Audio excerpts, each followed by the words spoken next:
August 19, 1981. Two American pilots are flying a routine patrol over the Mediterranean. Suddenly, their radar lights up. Two enemy jets closing fast. One of those jets fires a missile at them, a real missile, in peacetime. What happened next was over in 43 seconds. Both enemy aircraft were gone from the sky, and nobody outside of classified Pentagon briefings would fully understand what had just happened or why it mattered so much for years. This wasn't luck. This wasn't instinct alone. This was the result of a machine the Soviets had been quietly terrified of since the moment it first flew. A machine that was never supposed to be a dogfighter, but became one of the deadliest aerial combatants in history. This is the story of the F-14 Tomcat. To understand why the Tomcat existed, you have to understand what the late 1960s actually felt like inside the U.S. Navy. The Cold War wasn't abstract anymore. It wasn't just speeches and posturing. Soviet warships were shadowing American carrier groups. Soviet submarines were trailing beneath them.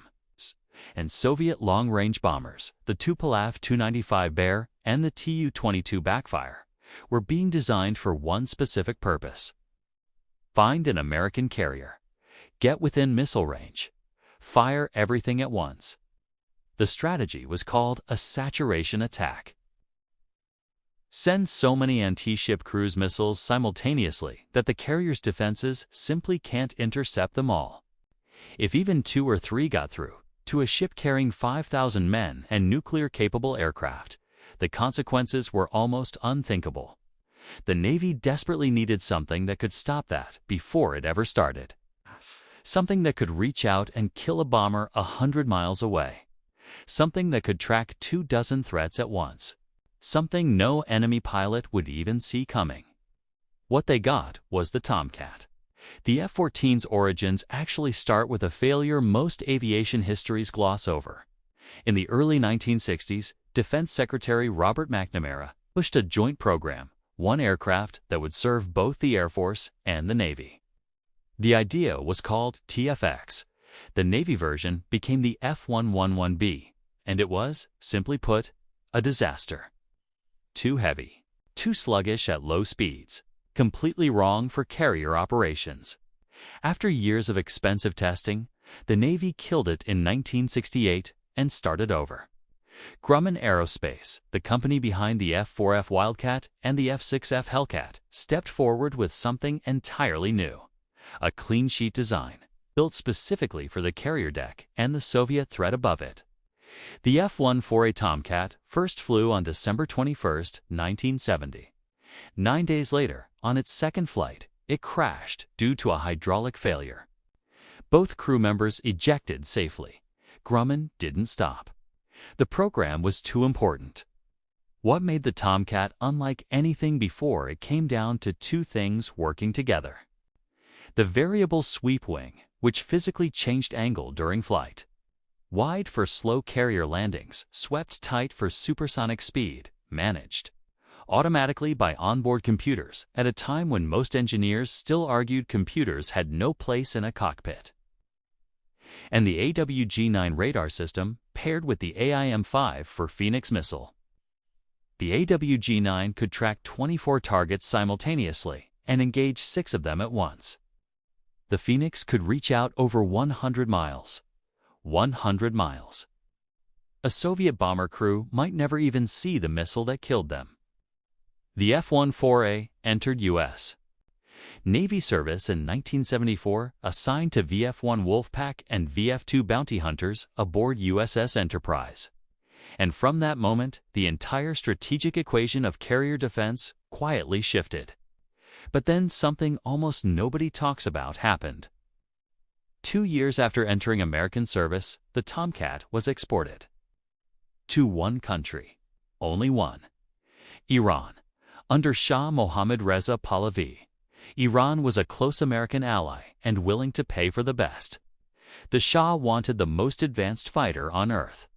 The U.S. sold him 80 F-14As and 714 Phoenix missiles.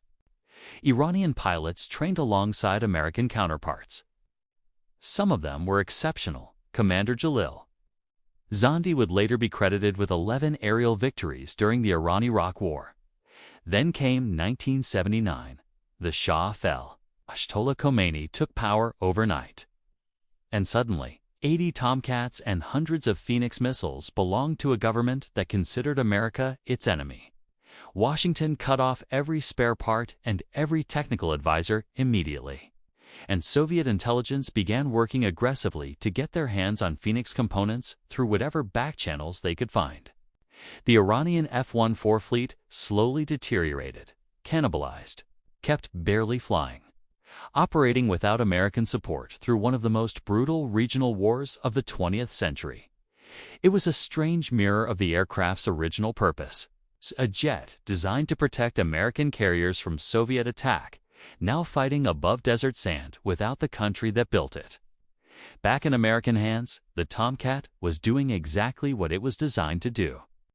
Throughout the late 1970s and into the 1980s, U.S. Navy F-14 crews flew constant intercept missions against Soviet Tu-95 Bears probing carrier battle group defenses. These weren't shooting wars. Both sides knew the protocol, but they were not casual either. Soviet bomber crews would approach at long range, testing reaction times, mapping radar signatures, looking for gaps. Tomcat crews would launch, close to visual range, pull alongside the bombers close enough to see Soviet crew members clearly through the glass, and escort them out. Every one of those intercepts was a message. We see you. We have you. We were ready before you even knew we were there. Then, August 19, 1981 arrived. Commander Henry Kleeman and Lieutenant Larry Machinsky of VF-41. The Black Aces were flying combat air patrol over the Gulf of Sidra off Libya. Gaddafi had declared the entire Gulf as Libyan territory. The U.S. rejected that claim and was deliberately exercising freedom of navigation rights. 2 Libyan Su-22 fitters appeared on radar and closed aggressively. As the aircraft came to visual range, one Su-22 fired an AA-2, a tall heat-seeking missile, at Kleeman's Tomcat. It missed. 43 seconds later, both Libyan jets were gone. Kleeman killed his attacker with an AIM-9L Sidewinder. Machinsky destroyed the second Su-22 the same way. Both Libyan pilots ejected and survived. Soviet intelligence analyzed that engagement in detail for weeks. They had supplied those Su-22s. They had, to some degree, trained those pilots. And they had just watched their aircraft get eliminated in under a minute. It was data. And the data was not encouraging for Moscow. The second major engagement came January 4, 1989. This time, the threat was more serious to Libyan MiG-23 floggers, a genuine air superiority fighter with beyond visual range capability. Commander Joseph Connolly and Lieutenant Commander Leo Enright of VF-32. The swordsmen, flying off USS John F. Kennedy, executed a careful professional engagement constrained by rules requiring them to confirm hostile intent before firing. Both MiG-23s were destroyed. No American losses. 2 engagements, 4 aircraft destroyed. The Tomcat unscratched. But the real Cold War story was never really about those visible moments. It lived in thousands of missions nobody filmed. Intercepts over the freezing North Atlantic in January darkness. Radar contacts handed quietly from one carrier group to the next. Exercises that pushed both men and machines to absolute limits. And reconnaissance missions using the TARPS pod fitted to select Tomcats over Lebanon, over Libya, over areas that still aren't fully discussed in open sources. The F-14 kept evolving. The original TF-30 engines were notoriously difficult, prone to compressor stalls during hard maneuvering. A serious problem in a dogfight. The F-14B replaced them with General Electric F-110 engines in 1987. The F-14D followed in 1991, finally adding a modern digital avionics suite. And then the Cold War ended. The Soviet Union collapsed. The saturation attack, the nightmare the Tomcat was built to stop, never came. Which leaves a question that no one can fully answer. Did the Tomcat help make sure it never came?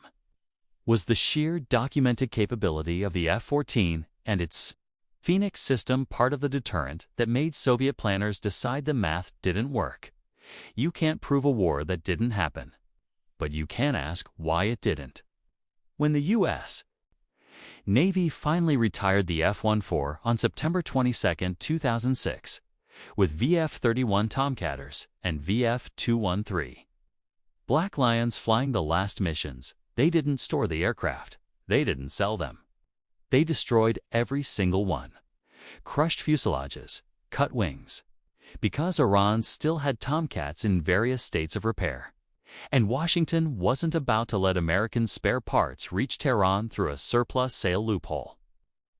It was the final quiet chapter of that strange export decision made 30 years earlier. Ended with a shredder. The pilots who flew the Tomcat will tell you nothing matched it. Not before. Not since. A machine born from fear of nuclear war at sea that spent 3 decades standing watch over cold ocean water. That ended its life deliberately destroyed to keep its own secrets safe. If stories like this one, real machines, real missions, real men at the edge of history, are what you're here for, make sure you're subscribed, because there are dozens more where this came from, and most of them have never been told the way they deserve. Sonnet 4:6